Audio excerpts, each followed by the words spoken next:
Mulia Kejaksaan Negeri Jakarta Selatan untuk keadilan dan kebenaran berdasarkan ketuhanan yang Maha Esa. Replik penuntut umum atas pembelaan terdakwa dan penasihat hukum terdakwa Ferdi Sambo SH SIK MH. Perkara nomor PDM 242-JKT-SL-10-2022. Majelis Hakim yang mulia, saudara penasihat hukum terhormat, dan pengunjung sidang yang kami hormati. Pertama-tama kami panjatkan puji syukur kehadirat Tuhan Yang Maha Esa atas karunia, taufik, hidayah, dan rahmat-Nya kepada kita semua yang hadir di ruang persidangan ini, di mana pada hari ini Majelis Hakim memberikan kesempatan pada kami selaku tim penuntut nomor PDM 242-JKT-SL-10-2022. Majelis Hakim yang mulia, saudara penasihat hukum terhormat, dan pengunjung sidang yang kami hormati. Pertama-tama kami panjatkan puji syukur kehadirat Tuhan Yang Maha Esa atas karunia, taufik, hidayah, dan rahmat-Nya kepada kita semua yang hadir di ruang persidangan ini, di mana pada hari ini Majelis Hakim memberikan kesempatan pada kami selaku tim penuntut umum untuk menanggapi pledoi dari terdakwa Ferdi Sambo SH SIK MH maupun dari penasihat hukum terdakwa Ferdi Sambo SH SIK MH. Sebelum kami membacakan replik atas pledoi dari terdakwa Ferdi Sambo maupun dari penasihat hukum terdakwa, perkenankanlah kami menyampaikan rasa hormat dan ucapan terima kasih yang setulus-tulusnya kepada Majelis Hakim yang menyidangkan perkara ini dengan tekun dan sungguh-sungguh dalam upaya menggali kebenaran material dari perkara ini, di mana Majelis Hakim telah memberikan kesempatan yang seluas-luasnya kepada tim penuntut umum untuk mengungkap fakta-fakta hukum yang ada. Demikian juga kami sampaikan ucapan terima kasih kepada saudara penasihat hukum yang telah menunjukkan semangat, kesungguhan, ketekunan, dan kegigihannya dalam usaha turut serta menegakkan hukum, mencari kebenaran dan keadilan di dalam mendampingi kliennya terdakwa Ferdi Sambo, hingga membuat pledoi mencapai 1.178 halaman. Suatu kenyataan bahwa di dalam persidangan ini terjadi perbedaan persepsi dan argumentasi antara tim penuntut umum dengan penasihat hukum atas atau terdakwa Ferdi Sambo dalam mengungkap fakta hukum mulai dari alat bukti, baik saksi sampai ahli. Hal tersebut kami nilai masih dalam batas-batas kewajaran sebagai manifestasi tanggung jawab masing-masing dalam menggali dan menemukan mutiara-mutiara kebenaran dan keadilan yang didambakan oleh seluruh rakyat Indonesia yang ditegakkan pada peradilan ini. Kepada pengunjung sidang yang kami hormati, tak lupa kami sampaikan penghargaan yang setinggi-tingginya dan terima kasih yang setulus-tulusnya apabila dalam replik atau tanggapan atas pledoi terdakwa Ferdi Sambo dan penasihat hukum yang terlihat adanya perbedaan pendapat, maka hal itu merupakan kewajaran sebagai insan hukum yang menjunjung tinggi keadilan berdasarkan hati nurani. Memperhatikan isi nota pembelaan atau pledoi dari penasihat hukum terdakwa, pada pokoknya memohon pada Majelis Hakim yang mensidangkan perkara ini agar nomor 1 sampai dengan 12 dianggap dibacakan, bahwa permohonan penasihat hukum terdakwa Ferdi Sambo dalam pledoinya didasarkan atas pertimbangan analisa yuridis yang telah diuraikan dalam nota keberatan atau pledoinya yang dilandasi profesionalisme, kejujuran, dan dengan menjunjung tinggi martabat sebagai avokat dan penasihat hukum terdakwa Ferdi Sambo sangat meyakini hal-hal sebagai berikut. Untuk tanggapan kami tidak perlu kami bacakan. Bahwa terhadap pledoi penasihat hukum terdakwa Ferdi Sambo SH SIK MH dalam poin 1 tersebut di atas merupakan tanggapan yang keliru karena pada kenyataannya semua saksi-saksi yang ada dalam berkas perkara telah dihadirkan di persidangan dan telah didengar keterangannya sebagai saksi, dan bahkan tim penasihat hukum tidak cermat dan tidak teliti dalam membaca surat tuntutan penuntut umum sehingga saksi-saksi yang nyata-nyata dihadirkan oleh tim penuntut umum tidak termuat dalam pledoi PH penasihat hukum dan tidak dijadikan sebagai pertimbangan dalam membuat terang peristiwa pembunuhan yang dilakukan oleh terdakwa Ferdi Sambo bersama-sama saksi Richard Eliezer Budiang Lumiu, dengan menyampingkan keterangan saksi-saksi yang telah dihadirkan di persidangan untuk sebagai berikut, tidak perlu kami bacakan dan dianggap dibacakan. Terhadap saksi yang dibacakan di hadapan persidangan juga telah memenuhi syarat untuk dibacakan karena para saksi saat di penyidikan sebelum memberikan keterangan terlebih dahulu dilakukan penyumpahan sebagai berita acara penyumpahan yang dibacakan di hadapan persidangan sebelum pembacaan keterangan para saksi dan para saksi juga telah dipanggil secara patut, namun yang bersangkutan tidak dapat hadir, sehingga dimohonkan untuk dibacakan. Dan saat dibacakan, penasihat hukum juga tidak keberatan, sehingga keterangan yang termuat dalam surat tuntutan dapat diakui kebenarannya. Dan terdakwa Ferdi Sambo SH SIK MH tidak keberatan atas keterangan tersebut. Terhadap keterangan memanipulasi, penasihat hukum terdakwa terlalu mengada-ngada, karena pada nyatanya para saksi selain mengakui keterangan yang telah diberikan di BAP saat diperiksa pada tingkat penyidikan, para saksi juga menerangkan kembali di hadapan persidangan setelah meletakkan sumpah, dan keterangan tersebut merupakan fakta hukum yang dapat diakui kebenarannya.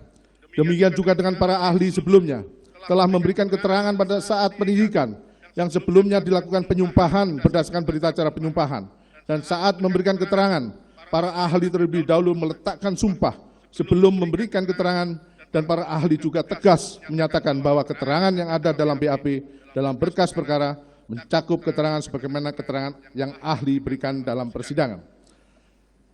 Terhadap alat bukti, penasihat hukum terdakwa Ferdi Sambo SH SIK MH juga mengada-ngada seolah-olah memperlihatkan ketidakprofesionalnya, karena pada nyatanya semua alat bukti sebagaimana pasal 184 KUHP yang dikemukakan oleh tim penuntut umum di hadapan persidangan nyata-nyata tetap konsisten dan tidak ada perubahan.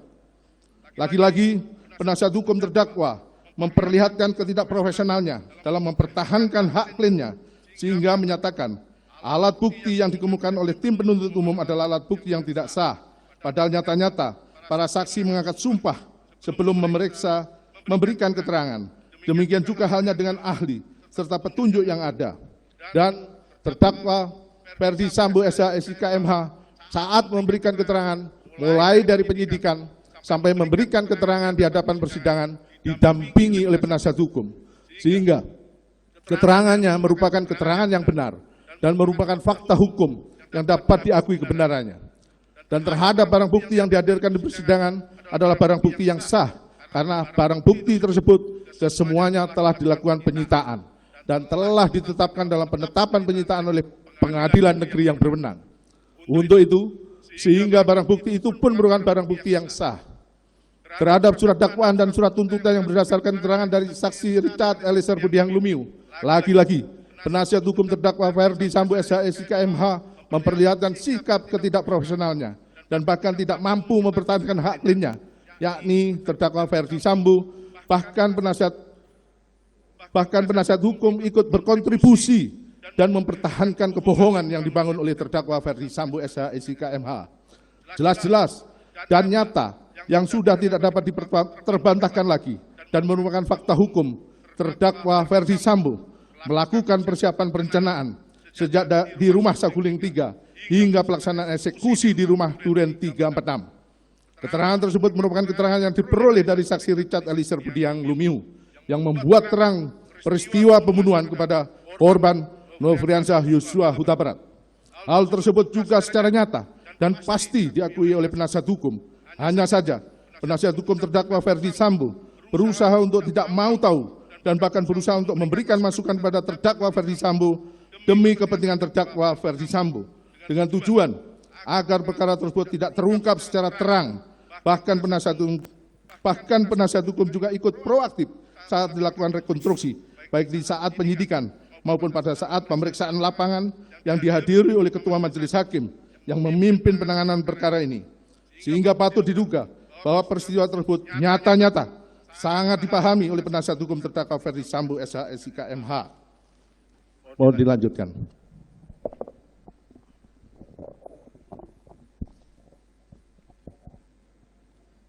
Dua, tanggapan penasihat hukum mengenai atas analisa yuridis surat tuntutan penuntut umum menggabungkan unsur dengan sengaja dan tanpa hak dan melawan hukum pada uraian unsur pasal 33 Undang-Undang ITE.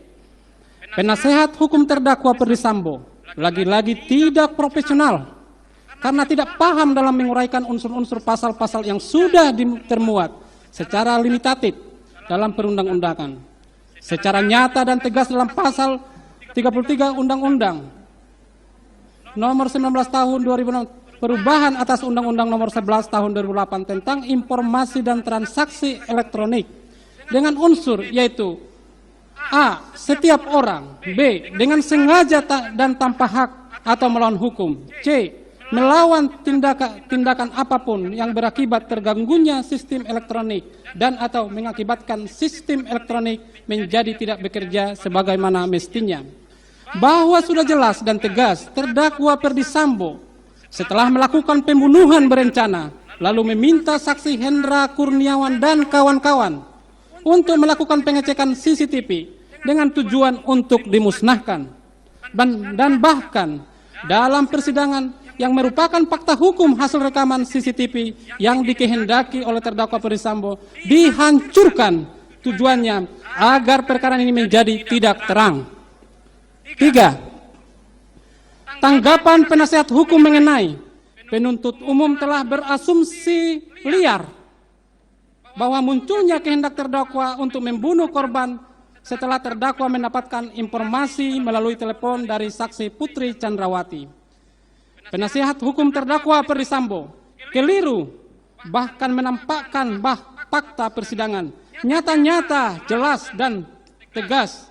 Terdakwa Ferdy Sambo dalam persidangan mengemukakan menerima telepon dari saudara Putri Chandrawati dan menyampaikan perbuatan korban Nopriansa Yosua Huta Barat. Atas penyampaian tersebut, terdakwa Ferdy Sambo tidak menggunakan logikanya sehingga korban Nopriansa Yosua Huta Barat direncanakan untuk dibunuh.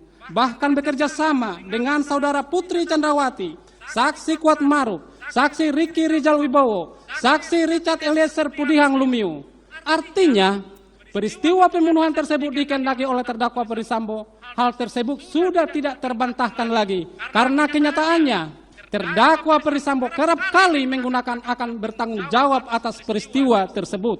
Dalam hal ini merupakan pengakuan secara tersirat maupun tersurat yang juga diyakini oleh penasihat hukum. Akan tetapi penasihat hukum hanya berusaha untuk mengalihkan guna mengaburkan peristiwa yang sudah terang benderang terungkap di depan persidangan.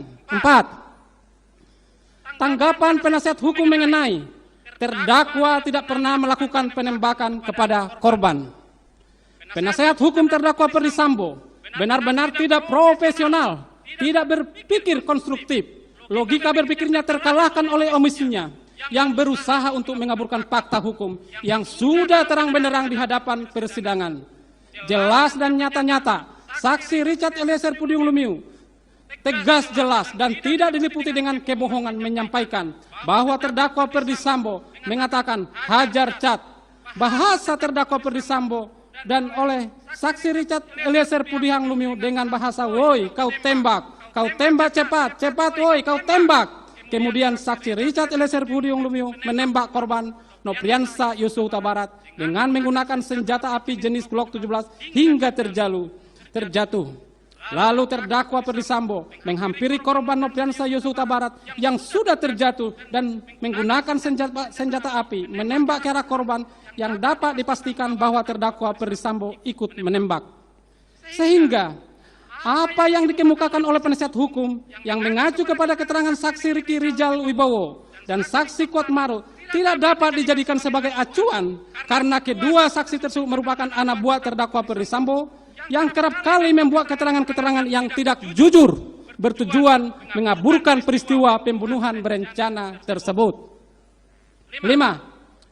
Tanggapan penasihat hukum mengenai keterangan Richard Eliezer Pudihang Lumiu yang mengatakan terdakwa menyuruh woi kau tembak cepat, cepat woi kau tembak merupakan keterangan yang berdiri sendiri dan harus dikesampingkan. Penasehat hukum terdakwa Ferdy Sambo benar-benar tidak profesional dan berusaha mengaburkan fakta hukum yang sudah terbuka secara terang benderang di hadapan persidangan. Bahkan penasihat hukum berusaha melindungi terdakwa Ferdy Sambo dan seolah-olah melimpahkan perbuatan pembunuhan berencana tersebut kepada saksi Richard Eliezer Pudihang Lumiu. Hal tersebut dikemukakan oleh penasihat hukum karena penasihat hukum terdakwa Ferdy Sambo, saksi Ricky Rijal Wibowo, saksi Kuat Maruf dalam hal ini terdakwa dalam perkara terpisah adalah merupakan tim penasehat hukum yang sama sehingga logika berpikirnya sudah tidak rasional bahkan hanya berusaha mengaburkan peristiwa pembunuhan berencana yang mengakibatkan korban Nopriansa Yosua meninggal dunia karena ditembak dengan secara sadis. Keterangan saksi Richard Eliezer Pudium Lumiu yang mengatakan terdakwa Ferdy Sambo menyuruh dan mengatakan, "Woi, kau tembak cepat, cepat kau tembak," adalah keterangan yang patut diyakini kebenarannya. Karena keterangan saksi Richard Eliezer Pudium Lumiu tersebut selain diberikan di hadapan persidangan di bawah sumpah saat menjadi saksi dan juga memberikan keterangan pada saat diperiksa sebagai terdakwa, dan keterangan tersebut konsisten dan tidak berubah-ubah, sehingga keterangannya dapat dibenarkan sebagai fakta hukum. Bahkan keterangan tersebut bersesuaian dengan bukti-bukti berkenaan penembakan dan senjata api yang digunakan secara selongsong peluru yang diperlihatkan di hadapan persidangan ini. 6. Tanggapan penasihat hukum mengenai terdapat 7 versi peristiwa penembakan yang disampaikan Richard Eliezer Pudium Lumiu yang membuktikan inkonsistensi dalam memberikan keterangan sejak di tingkat penyidikan hingga persidangan, sehingga konstruksi dakwaan dan tuntutan yang dibangun semata-mata hanya berdasarkan keterangan Richard Eliezer Pudium Lumiu tersebut hanya haruslah dikesampingkan jika tidak bersesuaian dengan alat bukti lainnya.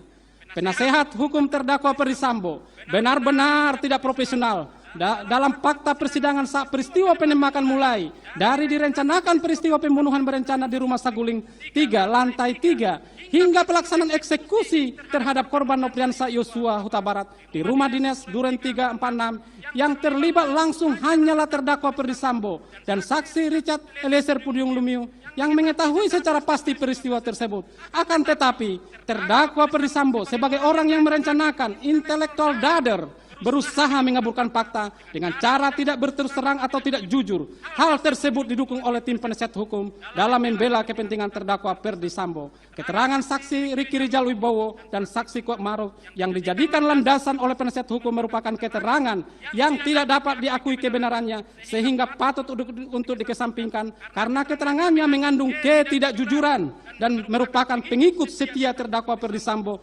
Terbukti penasihat hukum terdakwa Ferdy Sambo dan penasihat hukum saksi Riki Rijal Wibowo dan saksi Kuat Maruf adalah penasihat hukum yang sama dan mempunyai satu pemikiran yang sama sehingga tidak dapat diakui kebenarannya dan patut dikesampingkan. 7. Tanggapan penasihat hukum mengenai kalau benar terdakwa menengok korban akuanon padahal tidak, penuntut umum gagal membuktikan jenis senjata apa yang dipakai terdakwa menembak Yosua Huta Barat.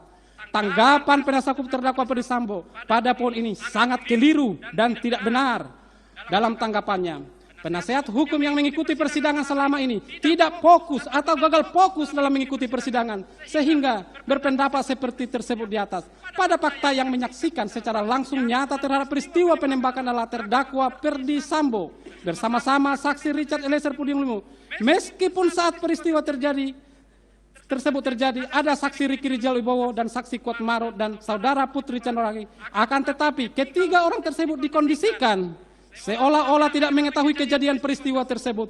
Padahal peristiwa tersebut terjadi di dalam rumah dengan ruangan yang kecil dan satu titik kejadian sehingga sangat tidak masuk akal jika saksi Riki Rijal Wibowo dan saksi Kuat Maruf saudara Putri Chandrawati tidak mengetahui peristiwa tersebut dan saksi keterangan saksi Richard Eliezer Pudium Lumiu yang menyatakan jika terdakwa Ferdy Sambo ikut melakukan penembakan dan sepengetahuannya menggunakan senjata Glock milik terdakwa Ferdy Sambo dan menggunakan senjata HS milik korban Nopriansa Yosua Huta Barat. Lalu, apakah tim penasihat hukum dapat dikatakan tidak bisa membuktikan senjata mana dan nomor seri berapa serta siapa pemilik senjata yang digunakan terdakwa Ferdy Sambo untuk menembak korban Nopriansa Yosua Huta Barat?